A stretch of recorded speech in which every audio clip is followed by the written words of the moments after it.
everyone! Welcome to my channel. For today's vlog, magluluto po tayo ng banana loaf bread.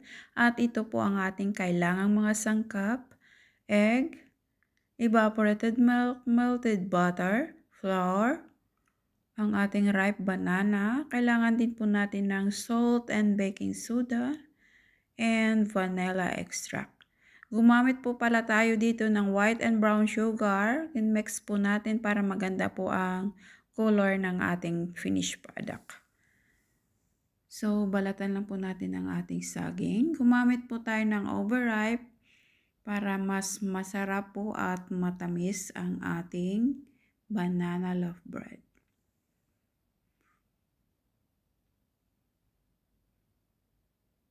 Pagkatapos po nating mabalatan, durugin lang po natin gamit ang tinidor.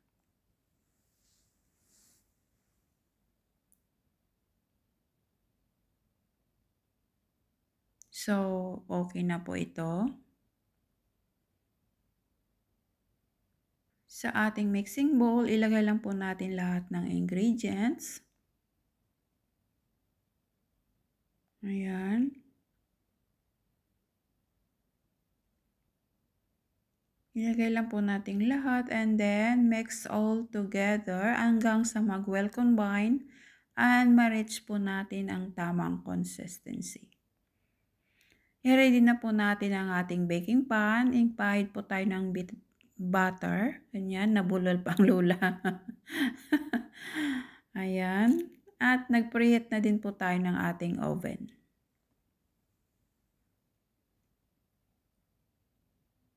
Isasalin na po natin ang ating mixture. Ayan.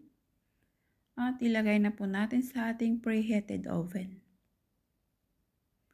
I-set po natin siya into 180 degrees for about 30 minutes. Pero depende po sa oven nyo. Sa akin po kasi, ayan po. At para malaman natin kung well done, at tusukin lang po natin ng toothpick. Pag iyon po ay malinis, meaning it's done. At ilipat po natin siya para lumamig, saka po natin hiwain. Ayan, done na po ang paghiwa. At talagang napaka-super moist po ng ating finished product. So, di ba ang sarap? Pwedeng pang merienda, pang baon ng mga kids, at pwede rin po natin gawing negosyo. Ilalagay ko po sa description box ang mga ingredients. Thank you for watching. Bye!